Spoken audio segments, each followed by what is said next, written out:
Hello, ladies and gentlemen. It is your host with the most, Avery LR32 here, and I apologize if my voice seems kind of low. I literally just woke up about a couple hours ago, but I wanted to cover this deck profile from YCS Prague that came in top 32. It is the Monarch Ftk build, and I have to say I am extremely impressed. Like, not only is my troll mask like on my face right now, not really, I don't have a troll mask, but I wish I did though. If someone wants to send me that in the mail, then shoot me a message. But not only is like just my troll bone just laughing its ass off, and not only am I also happy for this guy being able to get top 32 at YCS with a deck like this, it's just so funny. Like the fact that he's playing hand destruction, I was actually testing that myself in the original Chicken Race FTK build, which I don't have here because I just got rid of it by making this one.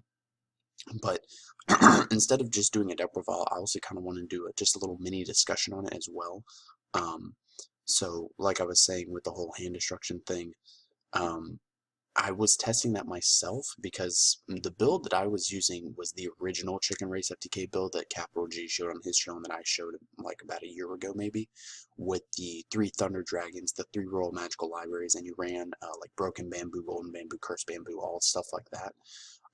But then you also ran 2 Magical Stone, and I figured, well, maybe you could up the consistency by playing Hand Destruction.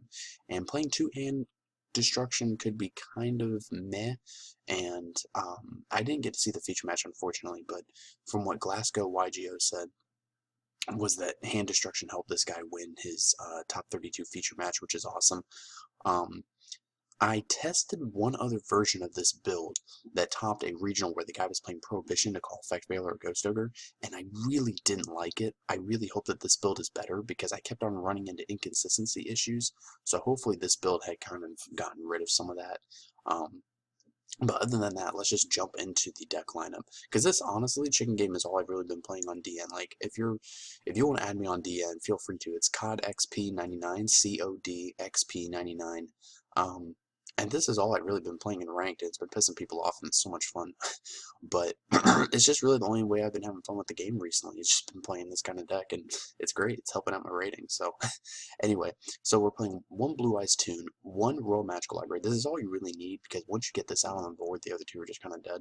And then you're running 3 Ether, 1 Erebus, 2 cards from the sky, 3 Chicken Game, 1 Domain, 1 Hand Destruction, 3 Into the Void, 3 Tenacity, 3 Pantheism, 1 Duality, 3 Terraforming, 3 Pseudospace, 3 Toon Table, 3 Trading, 3 Upstart, and then of course the Life Equalizer Magical Explosion.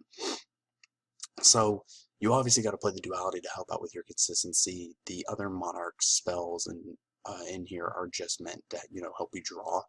What I noticed with this kind of build though is that once you play your first Pantheism and discard either Domain or Tenacity to draw 2, that's when you immediately want to use Pantheism. You want to try and use your Pantheisms in the early game because by you being able to banish in the early game, that helps out your consistency even more because you're able to deck them. So if you end up hitting these late game, it's not terrible. It's just not as good when you could just hit them like in your opening hand per se. So then for the side deck, we have triple Idea, double Edios, double Caius, Mega Monarch, 1 Erebus, 1 Karaz, 1 Domain, 1 Return, double Stormforth, and double Prime. Now, Glasgow was saying that all the guy did in his matchup was that he would throw in all 15 of these cards into his main deck and then just take all 15 out again, kind of make his opponent basically like essentially smoke screen, but essentially what this guy was doing was that he was doing a double smoke screen if you think about it. Because the first smoke screen is that he's doing 15 cards into the main deck for a regular Monarch deck, and then he's taking all 15 out again, so it makes the opponent think like, oh, he must be using regular Monarchs. And then once he's playing this again, it's like, no, you just got double smoke screen, pal. So can this deck do amazing? I mean, when you open up library, it's GG. Like, in a build like this, when over half the deck is spells, I mean, hell, you have 32 spells. If you open up library, every time you open up library, I'm going to say 90% of the time it's going to be GG, unless you open up something like, obviously, library, triple Ether, Erebus, and then you draw into like a Life Equalizer if you're going second, or like you open up all your monsters in your opening hand. Yeah, that's going to be really bad. With no draw cards or anything else. But I mean, it can still win games. I mean, this is a thing, and Glasgow YGO was saying, please don't play this. Glasgow, you shouldn't have posted it to your channel, man. You obviously don't know me. So if you want to be part of the Avery army of trolls, go ahead and build this and play it on DN and Dev Pro and just make your boy Avery happy. So anyways, let me know what you guys think about this. I think it's interesting that he is playing a side deck. Granted, he would just, pull off a double smoke screen and then put all 15 cards in and take all 15 out. But overall, I think the build is solid. I think it's a lot more better than the regional build that I was testing where the guy was playing Prohibition.